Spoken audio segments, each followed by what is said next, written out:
OK. Pour effectuer le filtre avancé et que cela s'affiche dans une autre feuille, il faut déjà que la feuille là existe, non? Donc, je vais venir, là, je crée la feuille que je vais appeler résultat. Je vais appeler résultat. OK. Je vais donc préparer ma zone critère et la zone qui doit recevoir l'information. Donc, supposons que moi, je veux tout simplement avoir comme critère l'intitulé uniquement. Je vais avoir comme critère l'intitulé. Donc, je vais recopier exactement ce que vous voyez ici. Vous comprenez? Il ne faut pas que ce soit différent. Donc, vous copiez ici et vous venez coller, par exemple, là. Ça, c'est votre zone critère. Maintenant, vous voulez que ça affiche quoi? Je veux, par exemple, qu'en fonction des intitulés, ça m'affiche, par exemple, la date, le journal, le compte, le débit et le crédit. Je copie uniquement ça. Je viens là, je colle. Vous voyez que ici, mon tri ne va plus prendre tout le tableau, non? Mon filtre. C'est ça, non? Je veux uniquement que ça m'affiche ces éléments-ci, plus tout le tableau. Et je vais faire un tri uniquement avec intitulé. Si je voulais faire un tri avec plusieurs critères, je n'avais qu'à mettre plusieurs critères. OK. Pour rendre la tâche un peu plus facile, annulons d'abord l'ancien. Je veux créer une zone nommée directement de tout mon tableau-ci. Pour qu'on ait plus à sélectionner tout le temps. Non? Donc, je vais appeler ça. Qu'est-ce qui se passe là? OK, j'étais en. OK. Je vais appeler ça base écriture. Je reviens ici. Pour faire le filtre avancé, je vais cliquer où? Sur données, avancer. Qu'est-ce que ça me raconte là? OK. Il fallait que je reste là comme ça et sélectionne quelque chose. Il faut sélectionner quelque chose, même si c'est pour changer après.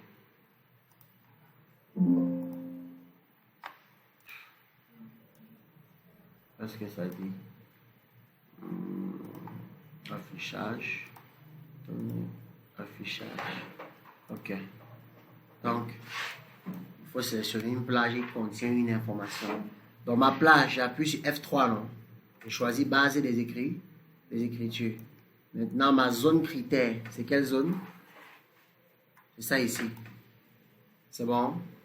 Ma zone critère, c'est celle-ci. Bon, je n'ai même rien écrit là-bas dedans. Disons par exemple que je veux tout ce qui contient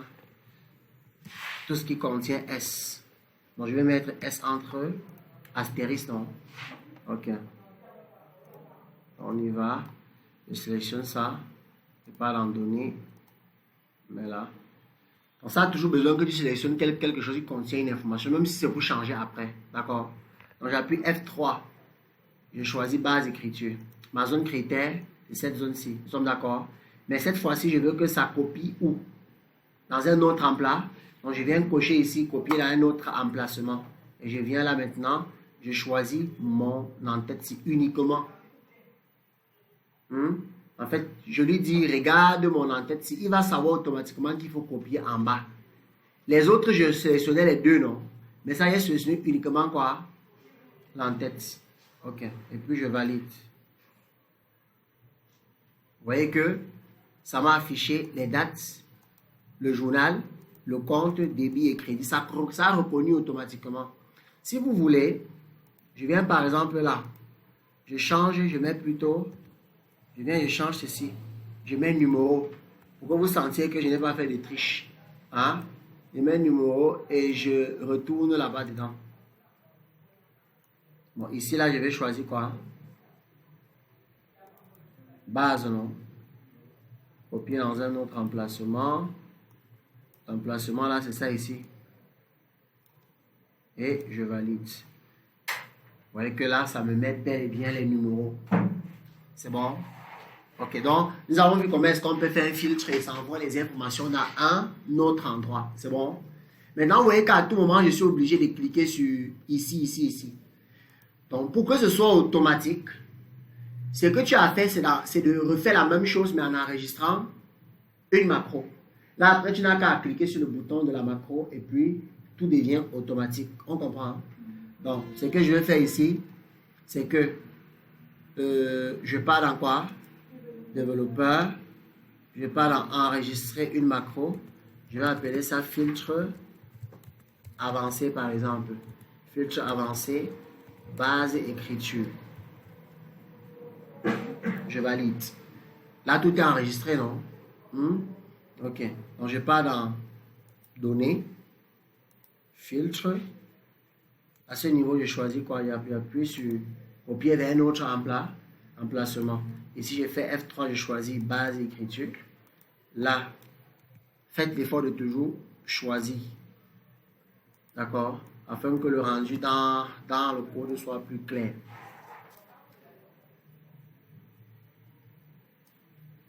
Résultat extrait. Pourquoi ça met maintenant ça? Critère extrait. Ok, je valide. C'est bon? En fait, c'est parce que j'ai maintenu les mêmes choses, non? Je pars là, j'arrête la macro. Ok. Je vais donc créer un bouton. En espérant que ça a bien enregistré. Je vais créer un bouton et je vais affecter ma macro. C'est quelle macro encore? C'est ça ici. Ok. Je change par exemple ça, je mets A. On a l'impression que c'est la même chose. Mettons S. Ça va quand même diminuer. Vous voyez qu'ici, automatiquement, ça vide. Non? Tu n'as pas besoin. Automatiquement, ici, là, ceci vide. Donc, mettons par exemple ST. Ce qui contient ST. Vous allez voir que ce sont uniquement les stocks.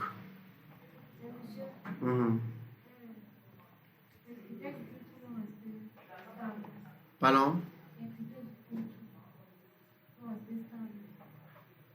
Non, ça ne va pas rester stable. C'est parce que j'ai seulement mis une seule zone. Si je voulais mettre plusieurs zones, je refais encore la macro qui va tenir compte de toutes ces zones-là. Bon, on essaye. Je mets par exemple 3 critères. Ok. Ajoutons par exemple quoi? Le numéro. Ajoutons le débit et le crédit. Ok. Je vais créer un espace là pour les séparer.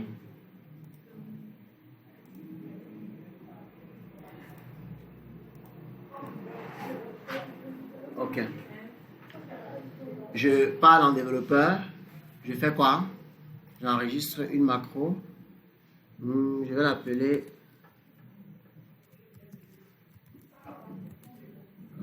filtre grâce. Je fais comme ça. Je pars au niveau de, je clique sur quoi? Données, avancer. C'est bon. À ce niveau, je sélectionne quoi? Copier vers un autre emplacement. Et là, je fais comment? F3, je choisis ma zone nommée. Maintenant, ma zone de critères, c'est tout ceci. C'est bon. Maintenant, la zone dans laquelle ça va copier, c'est ceci. Ok. Et je valide. Je pars maintenant dans développeur. J'arrête la macro. J'affecte cette nouvelle macro là ici. C'est ça ici, filtre grâce, non? Ok, essayons voir. Mettons qu'on veut les stocks uniquement de 800 000, qui contient un débit de 800 000. Et je valide.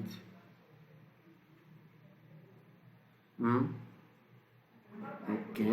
Maintenant, mettons qu'on veut tout ce qui commence par A, tout ce qui contient A, qui est supérieur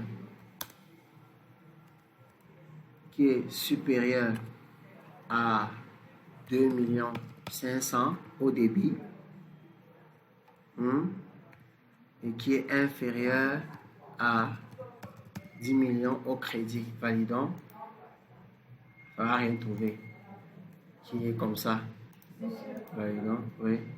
Si on modifie maintenant un modifier un critère, ça veut dire quoi?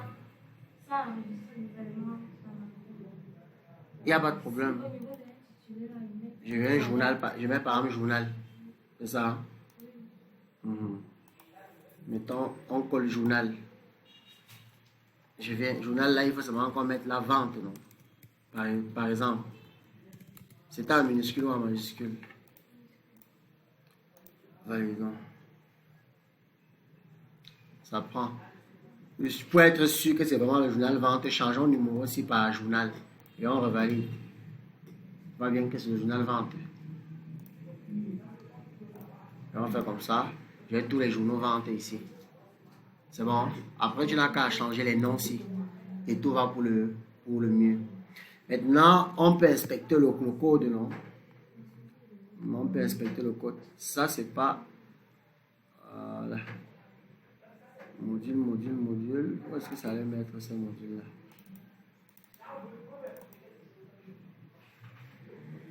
Je suis dans quoi comme ça? Ah, ok.